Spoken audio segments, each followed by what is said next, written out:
Caspar es un escritor estone muy famoso y está una estrella de nuestra película. Sí. Aquí. Un escritor muy experimental, muy interesante. Ok, perfetto. Está famoso en Estonia.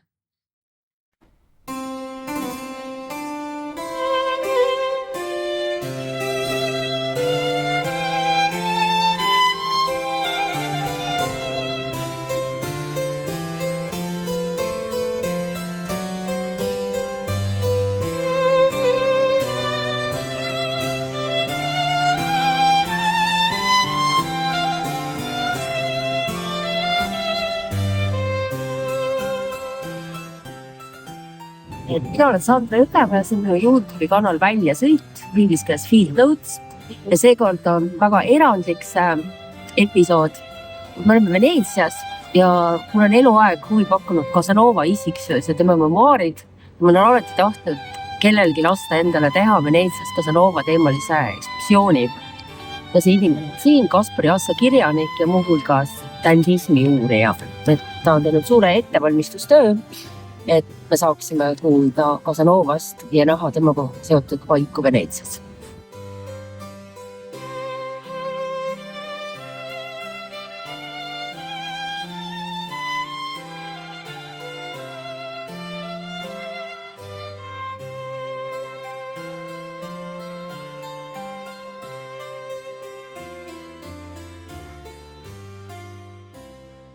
Ma võin küsida palju kandale.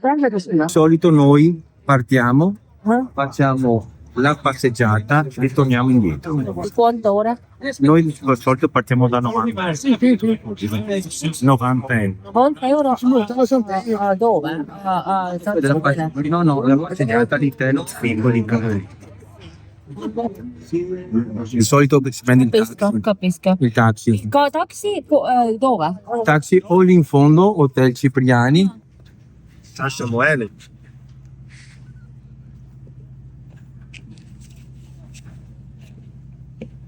Sì. Non so cosa da fuori da passametro, viene fuori sui 35-40 euro più o meno. Solamente contanti? No, anche carte di Anche credito. carta? Sì. Va bene? Bene. Grazie. Non so, siamo carissimi. Dovete andare in fondo di là. Come?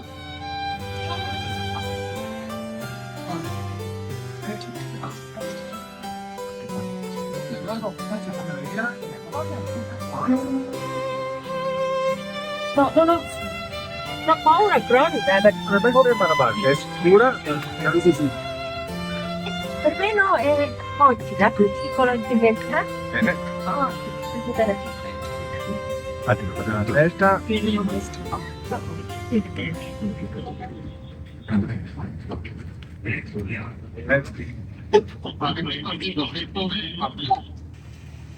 Huvitav on see, Kaspar, et 90ndatel Soome televisioonist tuli tohutult saateid, kus räägiti, et 30 aasta pärast on see linn vee alla vajunud, selle päästmiseks pole enam midagi teha, on hilja. Ja 30 aastat hiljem ei olegi praktiliselt üldse vajunud, et see oli mingi vale uudis. Kunagi vist toimus siin see Pink Floydi kontsert. Siis oli kõik tohutult hirmul, et tohutud massid olid nagu ja see oli Siin pole mitte kunagi olnud nii palju turiste praegu. Me kunagi oktoobris 2005 käisime oma seltskonnaga, kõik olid vaesed, kas äsjased tudengid või tudengid. Minu tollane parim sõber ja koostööpartner Barbara Stamm oli ma tollase puuliga, nagu Isipildu prehitus ka. Ma mäletan, et sõitsime Laporetaga ja vaatasime, et mingis aknad ja kellelgi on kodupidu. Müstine, et keegi elab siin kolm Praderes, tal on kodupidu. Vaat see oleks juba pidu. Ma mõtlen nagu see Casanova, mis on see Palazzo Malipiero nagu rentimine oma peoks, väga äge. Ta oli nagu persona non grata väga mitmes Euroopa linnas. Tavaliselt mingi kelmuste ja inimeste petmise eest ja kohati varguste eest. Et tal oli kõige rohkem kahju, kui teda Itaalia Veneetsiasse jälle sisse ei lastud.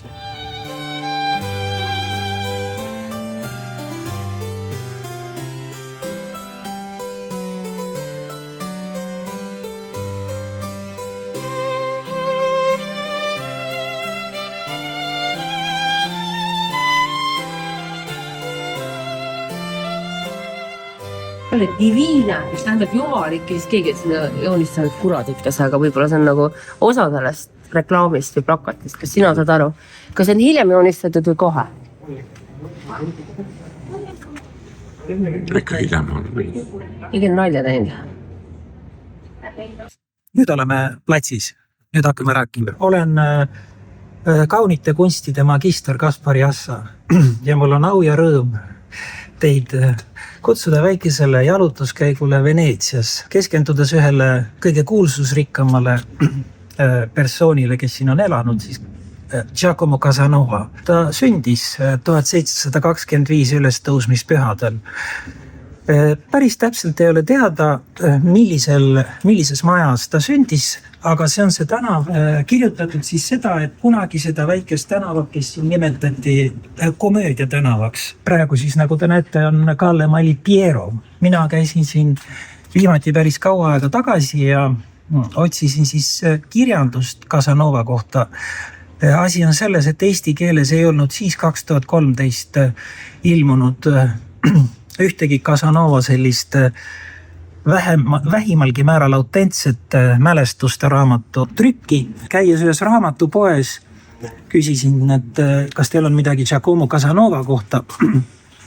Ja siis mulle vaadati kuidagi sellise arusaamatu, võib-olla isegi tusase näoga otsa. Ei, et see nagu ei ole päris hea nagu kangelane.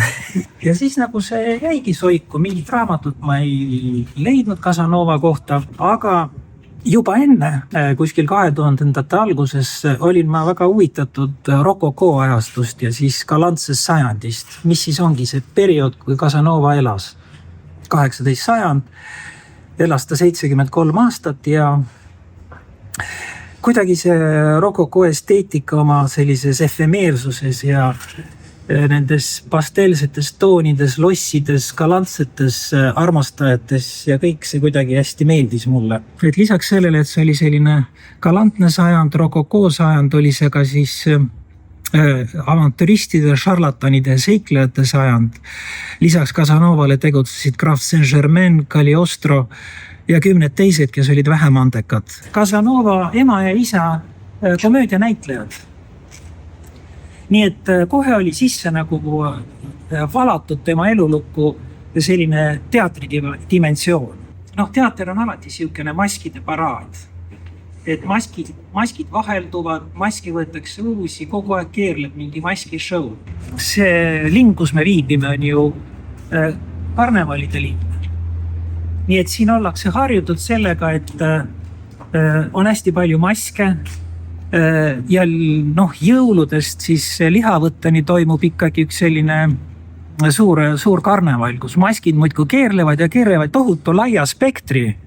Casanova puhul tekitas ka see, et see oli nagu entsüklopedistide sajand. See tähendab, et inimesed mõtlesidki erinevate teaduste nagu sellises korraga nagu erinevates teadustes, matemaatikas, füüsikas, filosoofias, keemias, salateadustes, okultismis, et see andis nagu sellise paradigma. Möödunud aastal läks siis 300 aastat sellest, kui kuulus kangelane siis sündis.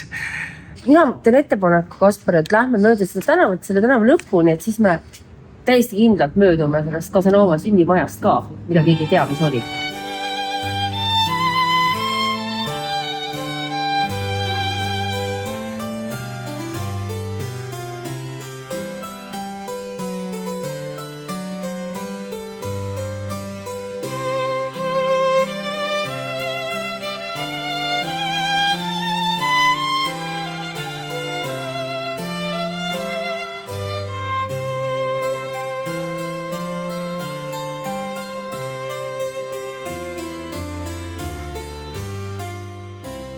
Et me teame Casanova kohta tema mälestuste põhjal, mis siis ta kirjutas oma elu lõpul hästi kähku. Selle põhikorpuse sai valmis paari aastaga.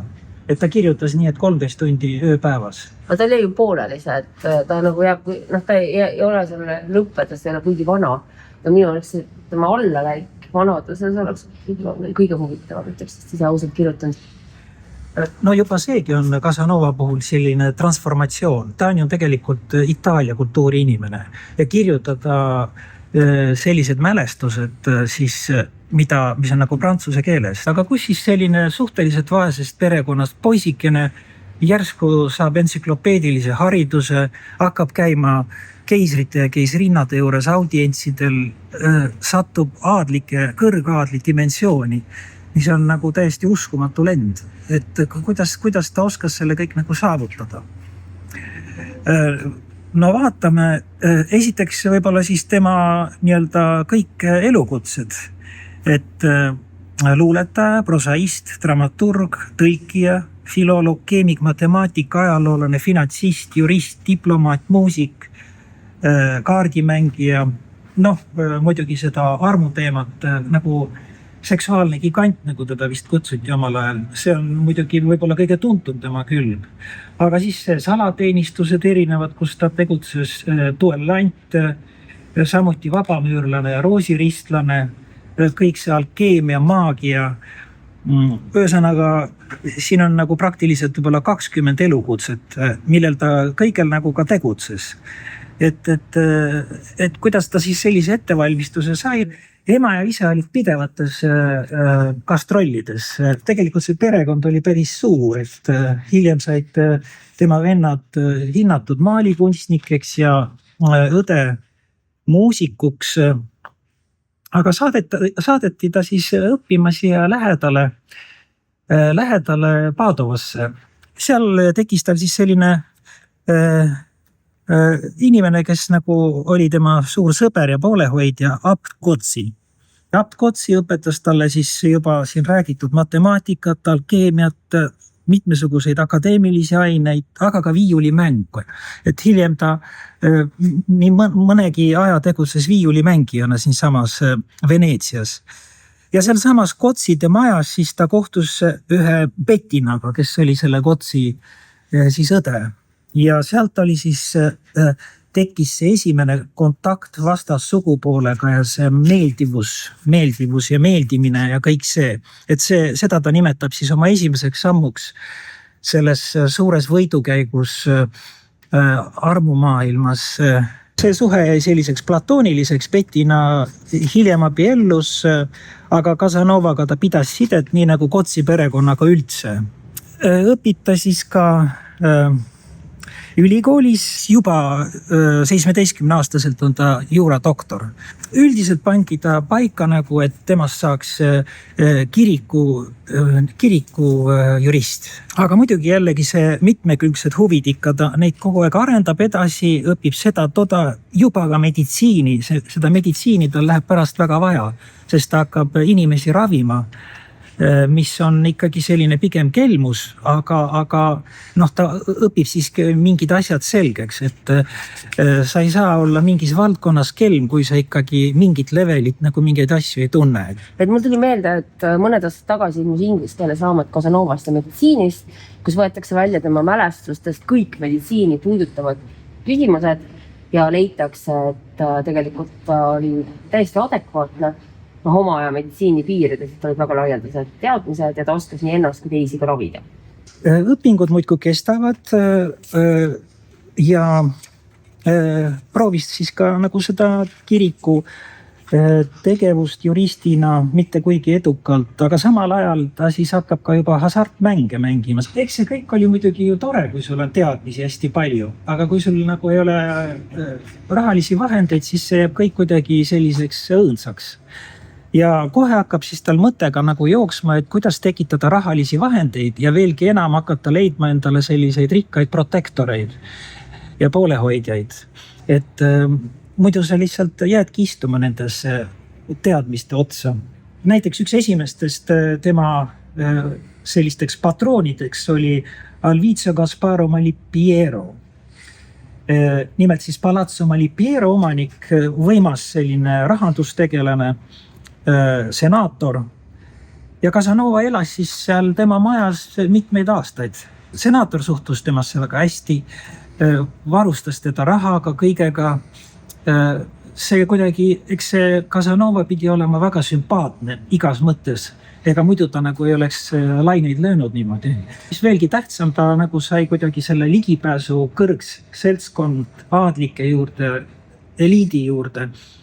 Ja edaspidi ta hakkabki siis läbi või protektorite ja poolehoidjate abiga siis nagu keerutama selles seltskonnas ja jõuab välja siis kõige kõrgemani üldse, mis oli võimalik, kui me peame silmas, et tegemist ei olnud ju aadlikuga.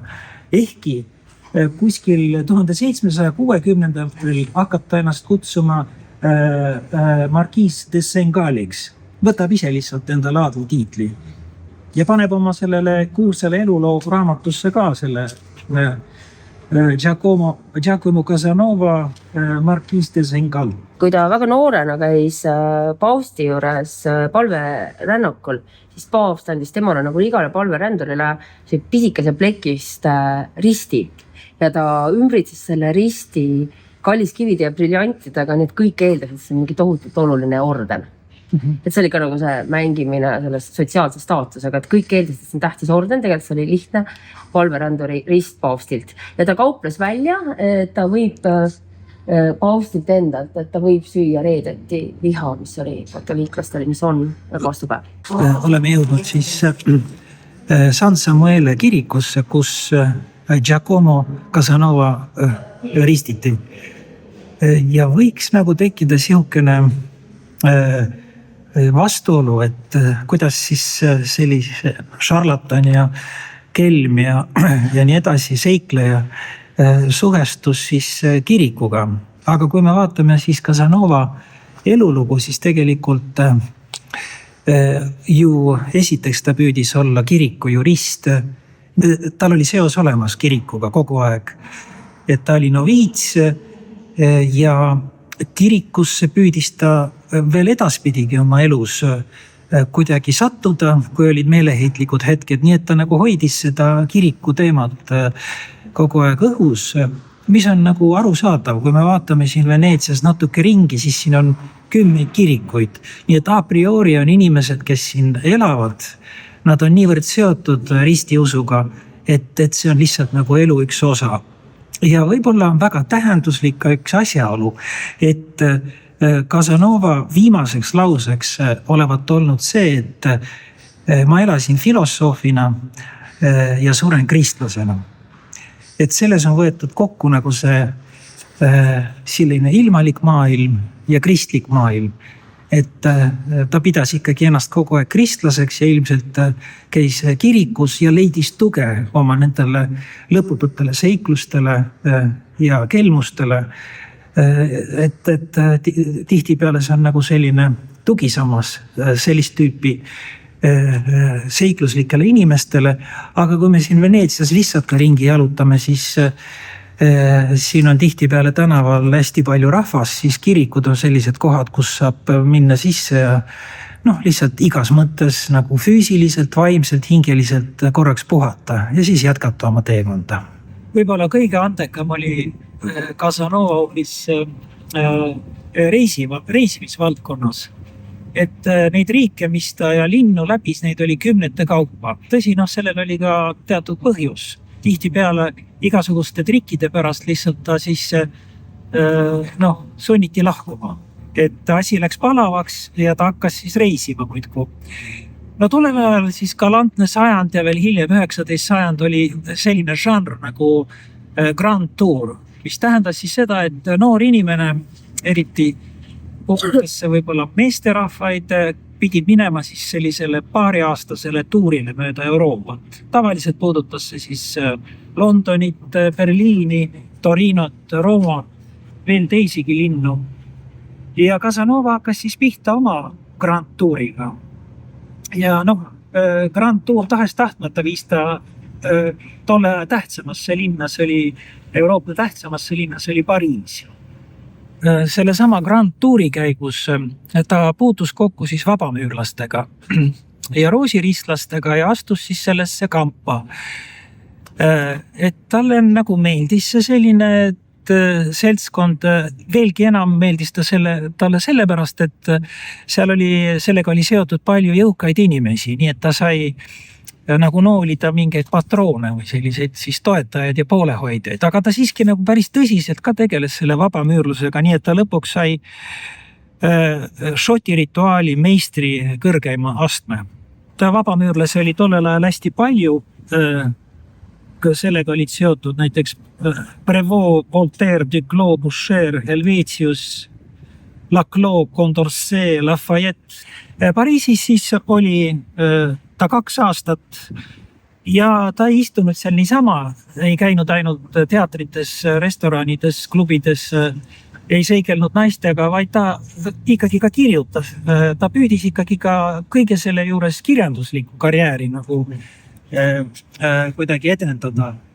No tegelikult ta siiski kirjanduses suuresti nagu ebaõnnestus, aga muidugi tema suurteos jääb ikka igavesti kirjandusse, ehk siis memuaarid. Ja kuidagi oli nii, et ta perekond, ema eriti ja siis veel ta perekonnast olid kuidagi sattunud Dresdenisse, nii et mõneks ajaks siis kujunes Dresden tema selliseks linnaks, kus ta siis jällegi tegutses. Samuti veeres ta läbi Viinist, Prahast ja 1753, kui nii-öelda olid need pisut unustusse vajunud tema need kelmused ja patud, naasis ta jälle Veneetsiasse. Noh, ilmselt Veneetsia talle ikkagi väga meeldis. Giovanni Manucci palgati siis eraldi selleks, et ta uuriks välja, millega Casanova tegeleb, kas ta on mingi spioon. No tegelikult Casanova võiski juba sellel perioodil olla spioon ka. Ja veelgi enam mitmekordne spioon. Et hiljem me näeme, et kui ta Veneetsiasse pärast vangistust juba kunagi naaseb, siis paljuski tänu sellele, et temast saab mitmekordne spioon. Ja võib-olla paigutati ta ka siis sellesse poolsesse Veneetsia Miobi vanglasse just sellepärast, et mitte, et tal olid seal mingid armuseiklused. Veneetsia oli hästi vabameelne linn, siin oli 10, võib-olla isegi 100 bordelle sellel sajandil. Et võib-olla isegi mitte mingite seikluste pärast, vaid just spiooni asjades.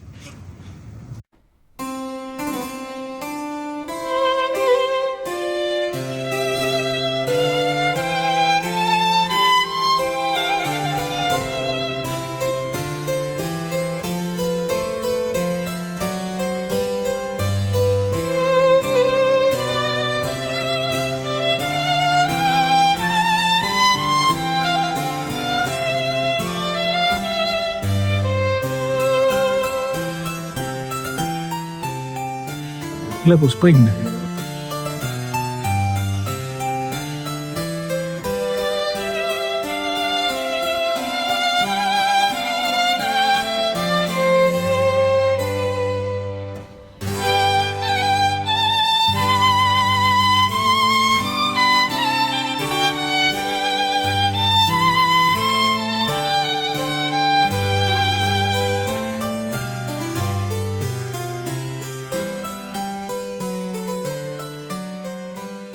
Viibime siis kohvikus Florian, mis on samuti Casanova ajastust ja ilmselgelt Casanova siia sattus.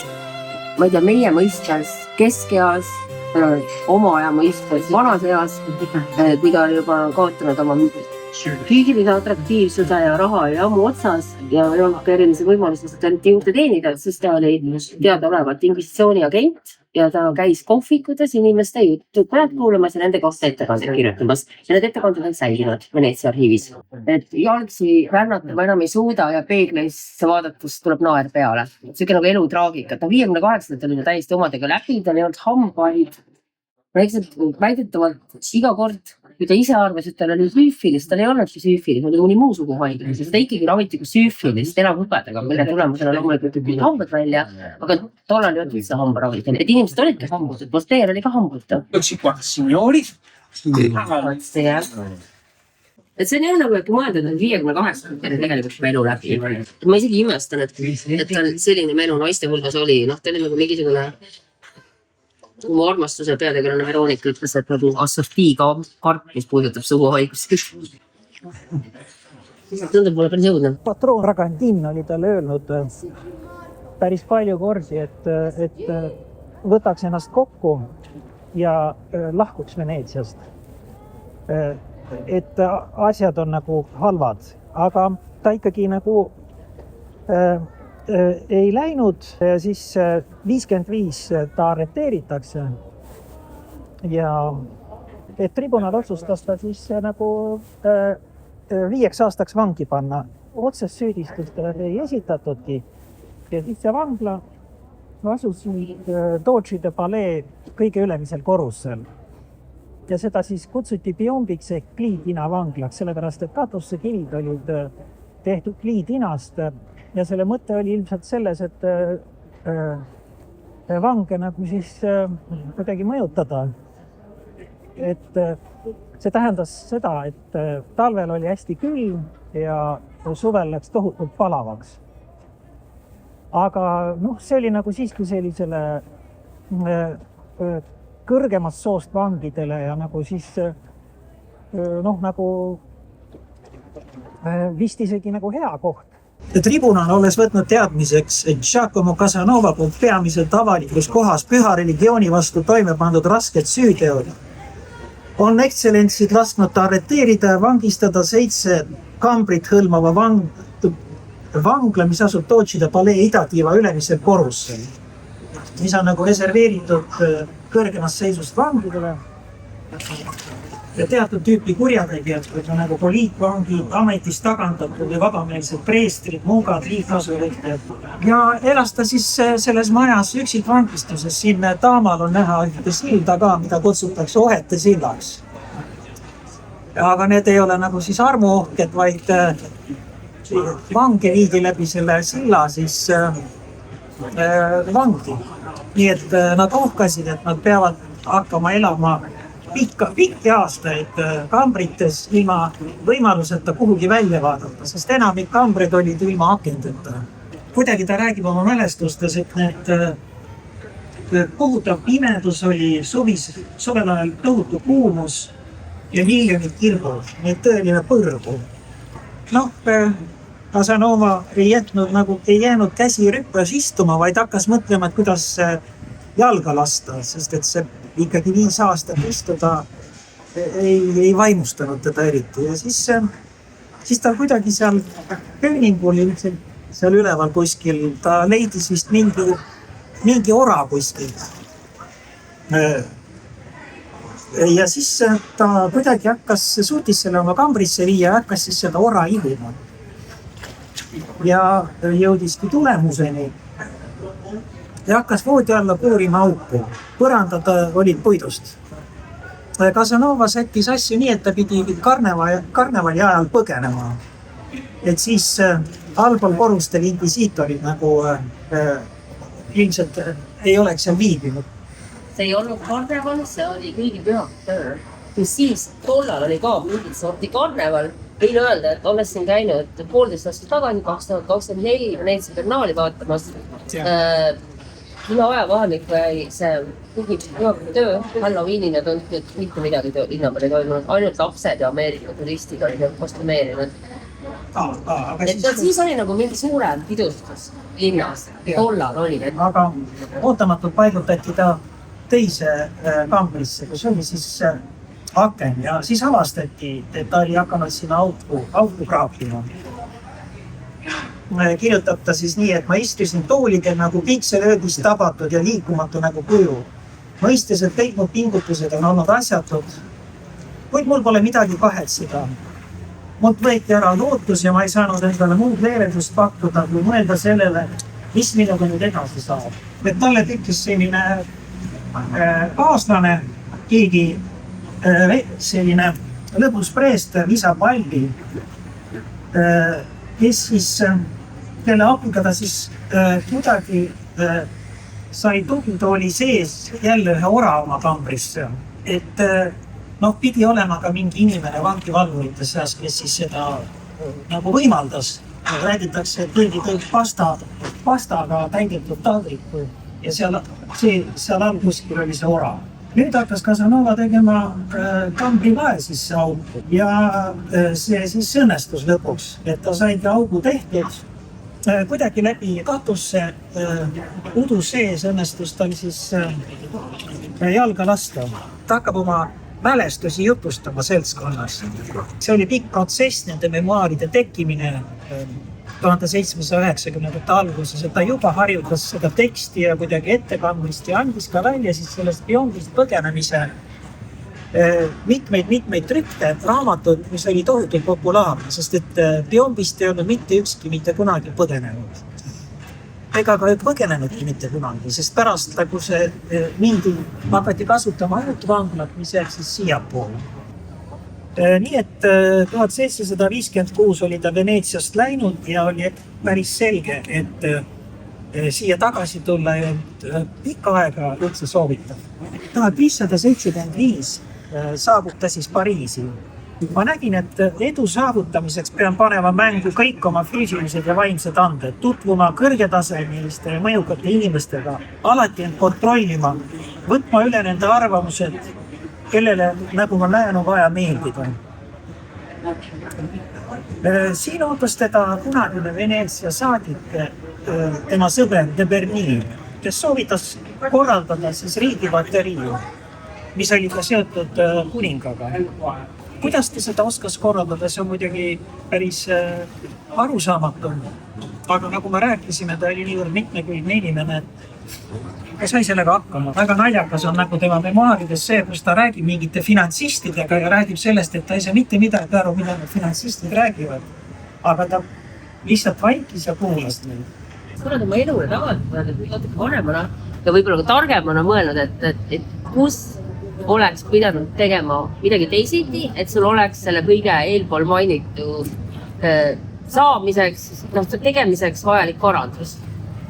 Ei, ma ei oleks mitte midagi teisiti teha. Absoluutselt. Ma nagu olen teinud vigasid elus, aga kõik need on pisivead. Seal oleks vaja olla rohkem osalust, ettevõtlikkust ja sellist jultumust. Kõike seda. No Casanova oli tavamusikas erakordselt egointiline inimene, et mitte kindlasti aus. Ta on kurjategija tegelikult. Ta muidu igalt poolt Euroopa linnadest sisenemiskeeldu ei saanud, ta lõpuks oma armastusest Veneetsiast ka lõplikult vanas eas. Et sa arvad, et sina oled aus inimene? Üldiselt küll, jah. Ega ma nagu väga kuritegudega nagu hakkama ei saa. Kas sellepärast, et sa kordad vahele jääd ja karistust või su moraalne kompass ei võimalda seda? Jõudu on vähe võitud. Selleks peab ikkagi olema sellist powerit, et sa nagu kogu aeg tegutsed ja liigutad, et ma olen nagu selline nõrgavõitu, nagu portselanist. Selleks peaks olema võib-olla raudkinnist, et nagu olla selline nagu George Brumman või siis Casanova või... Et seegi huvitav, et sa ei pea olema tingimata, et olla edutusaferist, sa ei pea olema teadlikult baas, särav seltskonna inimene ja hea suhte, nagu me ette kujutama, võib-olla ka absoluutselt vastanud. Et võib-olla see on ikkagi natuke nagu selles moraalses kompassis sinu puhul kinni. Võimalik, jah. Et tegelikult ju Casanova täiesti siiralt oma memoaarides räägib, et jah, ta pettis inimesi ja ta räägibki ju seda, et lollide petmine on aruka inimese vääriline tegevus. Täiesti siiralt nii ütlebki. No mina sellise moraalse dilemmaga nagu vist hakkama ei saa. Aga kuivõrd meile sinuga Casanova väga meeldib, siis võib-olla me hakkaksime koos sinuga keerutama.